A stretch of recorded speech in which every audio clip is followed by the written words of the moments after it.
Hello students, स्वागत है आज आपका अपनी क्लास में। आज हम क्लास 9 के एक्सरसाइज 6.2 को देखेंगे। उसके अंदर हमने पहला और दूसरा क्वेश्चन पहले ही कर लिया है। आज हम थर्ड क्वेश्चन को देखेंगे। इसके लिए आपको क्या दे रखा है, एक फिगर दे रखा है जिसके अंदर ये पी क्यू और ये एस टी जो दो लाइन है, ये दोनों लाइनें एक दूसरे के पैरेलल है।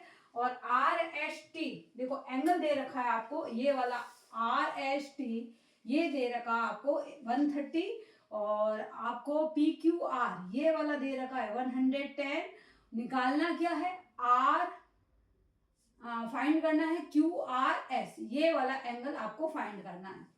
तो इसके लिए अभी हमको क्या करना है, पहले आप ये मतलब माइंड में कंसेप्ट क्लियर करना है कि हमको ये निकालना कैसे। देखो आपको ये पी क्यू और ये एस टी ये दोनों लाइनें पैरेलल है, इन दोनों के साथ में दो एंगल बनते हैं वो आपको दिखा दिया। अब आपको ये वाला एंगल निकालना है। तो सबसे पहले आपको क्या करना है, ये पी क्यू और एस टी है ना, इन दोनों के पैरेलल एक लाइन खींचनी है। इसका नाम हम रख देते हैं एक्स वाई। तो ये एक पैरेलल लाइन आ गई जो कि पी क्यू और एस टी दोनों के ही पैरेलल है, और ये आर को टच करते हुए निकलती है। ठीक है, तो अब इसको कैसे फाइंड करेंगे। अब देखो पी क्यू और ये वाली लाइन क्या नाम है इसका, एक्स आर, ये दोनों एक दूसरे के पैरेलल है। तो ये जो एंगल बनते हैं ये कैसे एंगल होते हैं, को इंटीरियर, और को इंटीरियर एंगल का सम 180 होता है। तो पहले हम इसको क्या कर देते हैं, इसका नाम ए दे देते हैं, इधर वाले का नाम बी दे देते हैं। तो हम क्या करेंगे, पहले ए और बी को फाइंड कर लेंगे, फिर ये ए और बी और ये बीच वाला क्यू आर एस ये तीनों एक ही लाइन पर है, मतलब लीनियर पेयर है, या यूं कह सकते हैं एक स्ट्रेट लाइन पे है। और इन तीनों का टोटल क्या होता है 180। अगर हमारे पास ए और बी की वैल्यू आ जाती है तो हम इसको 180 में से माइनस करके अपना क्यू आर एस एंगल निकाल सकते हैं। तो अभी आपको सबसे पहले कंसेप्ट आपको पता चल गया हमको क्या करना है। अब हम इसको करते हैं। देखो आप लिखेंगे क्या, P Q parallel X Y, ठीक है, इसका नाम ये x है, उधर ये y दे देते हैं, चलो ठीक है, इसका नाम है वाई आर, ये x इधर दे देते हैं, ये y कर देते हैं। ठीक है, अब आपको लिखना है 110 प्लस a इक्वल टू 180। अब कारण क्या लिखना, आपको लिखना है ये को इंटीरियर है। ठीक है, तो अब a की वैल्यू क्या आ गई 180 माइनस 110 मतलब 70 डिग्री। ये वाला एंगल ए जो है वो आपके पास में 70 आ गया। अब उसी तरीके से हम दूसरा वाला भी देखेंगे, क्या लिखेंगे, S T parallel X Y. ठीक है, अब इसके हिसाब से आप लिखेंगे 130 प्लस बी इक्वल टू 180। अब कारण लिखना है साथ में, ये कैसे है, को इंटीरियर, लिख दिया। अब यहाँ पे b की वैल्यू कितनी आ गई 180 माइनस 130 मतलब कितनी हो गई 50 डिग्री। अब देखो a की वैल्यू आ गई, b की वैल्यू आ गई। अब हमारे पास में ये बीच वाला निकालना है। तो हम लिखेंगे क्या, पहले a plus B plus Q R S, ये तीनों एक ही लाइन पे बने हैं, इसलिए इन तीनों का टोटल कितना होगा 180। यहाँ लिख देना, ये स्ट्रेट लाइन पे बने हुए एंगल है। ठीक है, अब a की वैल्यू आपके पास में आई है 70, b की वैल्यू आई है 50, और एंगल क्यू आर एस हमको निकालना है 180। तो angle Q R S equal to 180 minus 120 मतलब कितना हो गया 60 डिग्री। अब ये 120 कहां से है, 70 प्लस 50 120। ठीक है, तो एंगल क्यू आर एस हमारे पास में निकल चुका है, जो हमको निकालना था वो ही हमको फाइंड करना है। तो angle Q R S 60 degree. तो देखा फ्रेंड्स, बहुत ही इजी तरीके से हमने एंगल क्यू आर एस को फाइंड कर लिया। अब हम नेक्स्ट पेज पे इसका फोर्थ क्वेश्चन देखते हैं। तो अभी हम फोर्थ नंबर क्वेश्चन देखते हैं।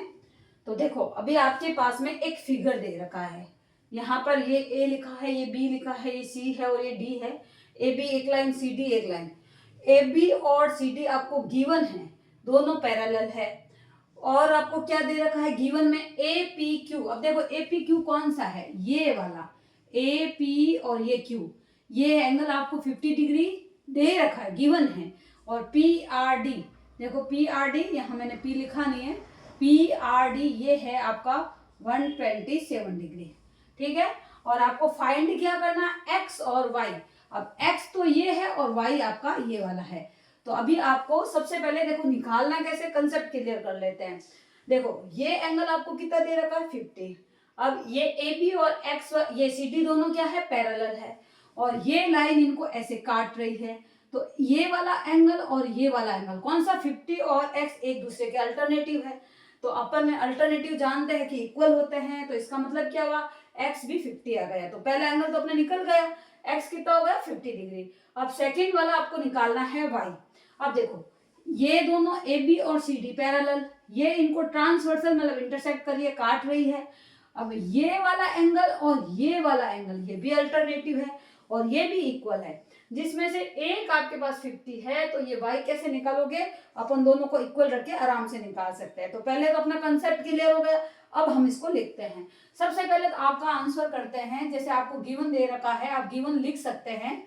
जैसे गिवन क्या है, AB पैरेलल CD, और क्या दे रखा है, एंगल APQ आपको 50 डिग्री दे रखा है, एंगल PRD ये आपको निकाल दे रखा है 127।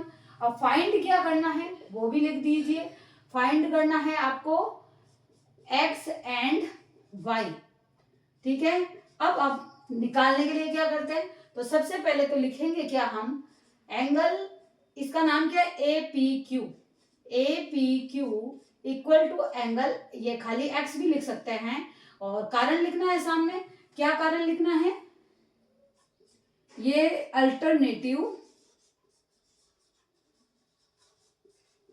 एंगल फॉर्म करते हैं। तो इसका मतलब x कितना हुआ आपके पास में, 50 डिग्री। ये अपना पहला एंगल फाइंड हो गया। अब उसी तरीके से हम दूसरा लिखेंगे, क्या लिखेंगे, इसका नाम क्या है, देखो इसका नाम है APR, ये वाला APR, ठीक है।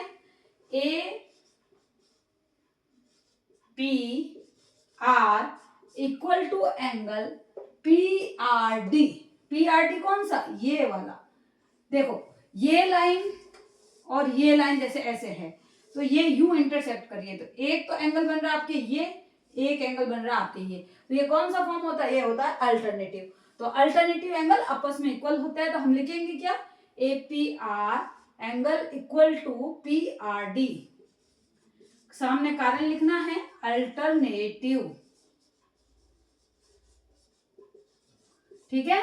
अब APR 50 प्लस y के बराबर है, और ये PRD अपने को 127 दे रखा है। तो y इक्वल टू क्या हो गया, 127 माइनस 50 डिग्री, क्या हुआ, 77 डिग्री। तो आपके पास में x की भी वैल्यू आ गई और y की भी वैल्यू आ गई। तो बहुत ही इजी तरीके से हमने इस क्वेश्चन को कर लिया है। हम नेक्स्ट पेज पे अब इसका आगे वाला क्वेश्चन करेंगे। हम आगे वाला क्वेश्चन नंबर 5 देखते हैं। ये क्वेश्चन नंबर है आपके 5। देखो इसमें मैंने क्वेश्चन पहले आपको सीधा सीधा समझा देती हूँ। क्या है, दो मिरर है और मिरर के जो एक लाइन है PQ और एक है आपके पास में RS, ये दोनों एक दूसरे के पैरेलल है। दो मिरर है मतलब दोनों एक दूसरे के पैरेलल है। अब आपको क्या पूछा है कि यहाँ पर एक रे जा रही है AB जो मिरर से टकरा रही है, और टकरा के ये वापस जा रही है, वापस जाके वो इस रे में मतलब CD की साइड से निकल जाती है। प्रूफ क्या करना आपको, ये जो मतलब AB ये जो लाइन टकराने वाली लाइन है और जाने वाली लाइन है वापस दूसरे मिरर से जो टकरा के जा रही है, ये दोनों एक दूसरे के पैरेलल है। अब आपको कैसे सिद्ध करना है कि ये पैरेलल है, कैसे प्रूफ करेंगे। देखो सबसे पहले पैरेलल करने के लिए आपको पता है कि आपको ये वाला एंगल और ये वाला एंगल अगर हम इक्वल कर दे, मतलब दोनों अल्टरनेटिव करके अगर बराबर बता दे, तो ये वाली लाइन और ये मतलब AB और CD ये दोनों एक दूसरे के पैरेलल हो जाएगी। लेकिन इसके लिए हमको कुछ कंसिस्ट करना पड़ेगा। क्या करना पड़ेगा, देखो हमने यहाँ से B से लेके M तक एक लाइन खींची है BM, जो कि इस लाइन PQ पर परपेंडिकुलर है। इसी तरीके से यहाँ पर RS पर एक और लाइन खींची है, इसका नाम रखा है हमने CN, जो कि परपेंडिकुलर है RS पर। अब आपको कारण अब ये दोनों हमने मतलब जैसे अपने को ये पी क्यू और आर एस जो मिरर के हिसाब से जो लैंग्वेज में हमको दे रखा है, हमने दो लाइनें बना ली पी क्यू और आर एस, इनसे एक लाइन ये ऐसे कट रही है और हमने दो परपेंडिकुलर लाइनें खुद ने लेट की है, मतलब खुद ने माना है।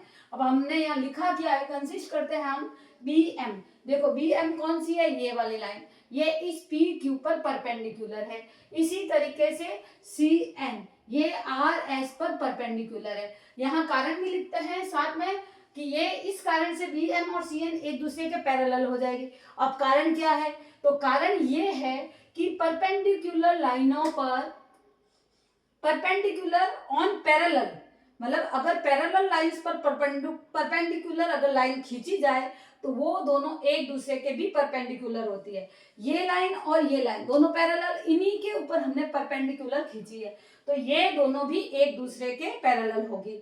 अब उसके बाद में हमने क्या किया, इस तरीके से दो एंगल फॉर्म कर लिए, जैसे इधर वाला 1 इधर वाला 2, ये वाला 3 और ये वाला 4, ऐसे हमने दो एंगल अलग अलग फॉर्म कर लिए, क्योंकि हमको ये पूरा एंगल और ये वाला पूरा एंगल एक दूसरे के इक्वल आना है। तो हमने इसको टुकड़ों में करने के लिए हमने इधर इधर दोनों, इसको 1 और 2 नाम दे दिया, इसको 3 और 4 नाम दे दिया। अब क्या करना है, अब देखो ये 1 और ये 2 एंगल ये एक दूसरे के इक्वल बताने हैं। अब कैसे बताएंगे कि ये दूसरे के इक्वल है, तो एक साइंस का रूल है, क्या है, लॉ है। जैसे एक लाइन अगर मिरर पर टकरा रही है या किसी चीज पर टकरा रही है, तो वो जिस मतलब एंगल में आती है उसी एंगल पे वापस निकल जाती है। जैसे ये वाला एंगल जैसे आपके 30 डिग्री है, तो वो वापस रिफ्लेक्ट भी 30 पे ही होती है। मतलब ये एंगल और ये जो एंगल बनती है, ये दोनों एंगल जो बनते हैं ये दोनों एक दूसरे के इक्वल होते हैं। मतलब क्या हुआ कि 1 और 2, मतलब ये एंगल 1 ये टकराई एंगल 1 पे और वापस भी निकलेगी एंगल 2 पे, तो ये दोनों मतलब बराबर एंगल होता है। रिफ्लेक्ट भी वो जिस एंगल पे टकराएगी उसी एंगल से वापस रिफ्लेक्ट होगी। तो 1 और 2 एक दूसरे के इक्वल होंगे। तो हम यहाँ क्या लिखेंगे, 1 और 2 एक दूसरे के इक्वल है। उसी प्रकार से ये BC यहाँ पर टकराई और वापस निकली, तो ये जो दो एंगल फॉर्म हुए हैं 3 और 4, ये दोनों भी एक दूसरे के इक्वल होंगे। तो यहाँ कारण लिखना आपने को, क्या लिखना है, 1 और 2 और एंगल 1 और 2 और एंगल 3 और एंगल 4 ये दोनों एक दूसरे के इक्वल होंगे। कारण बताना है, लॉ ऑफ रिफ्लेक्शन। ठीक है, अब क्या करना है, अब आप यहाँ देखिए अपने को ये तो दे ही रखा है ना कि ये PQ और ये RS एक दूसरे के क्या है, पैरेलल है, और ये वाली लाइन इनको ऐसे काट रही है। तो ये वाला जो एंगल है ये भी पैरेलल है और ये भी पैरेलल है। ये वाला एंगल और ये वाला एंगल 2 और 3 मतलब 2 और 3 ये दोनों भी एक दूसरे के इक्वल होंगे। कारण क्या है, अल्टरनेटिव। ये हो गया। अब हमने यहाँ से देखो, यहाँ से हमने बताया है कि 1 जो है वो 2 के बराबर, यहाँ पे बता रहे हैं 2 जो है वो 3 के बराबर। इसका मतलब क्या हुआ, 1 2 के बराबर, 2 3 के बराबर और 3 4 के बराबर, मतलब ये चारों एंगल आपस में इक्वल है। ये लाइन हम लिख सकते हैं। अब आपको क्या करना है, इधर इधर वालों को ऐड कर देते, उधर उधर वालों को ऐड कर देते, मतलब 1 और 2 को ऐड कर दिया, इस साइड 3 और 4 को ऐड कर दिया। इक्वल है तो कोई प्रॉब्लम है नहीं, दोनों का एडिशन भी इक्वल ही होगा। और 1 और 2 मिलके क्या बनाते हैं, देखो 1 और 2 मिलके बनाते हैं ABC। तो यहाँ हमने लिख दिया एंगल ABC। इधर ये फॉर्म करते हैं BCD, इधर हमने लिख दिया BCD। ये कैसे हैं, ये है आपके अल्टरनेटिव। अल्टरनेटिव तभी ही इक्वल हो सकते हैं जब ये वाली जो लाइन है, ये AB और ये जो CD ये दोनों एक दूसरे के पैरेलल हो। तो हम क्या लिख सकते हैं, AB इक्वल टू ये पैरेलल CD, यहाँ सो दैट, या यूं लिख सकते हैं सो AB पैरेलल CD, और ये कारण लिख के हम इसको बता सकते हैं।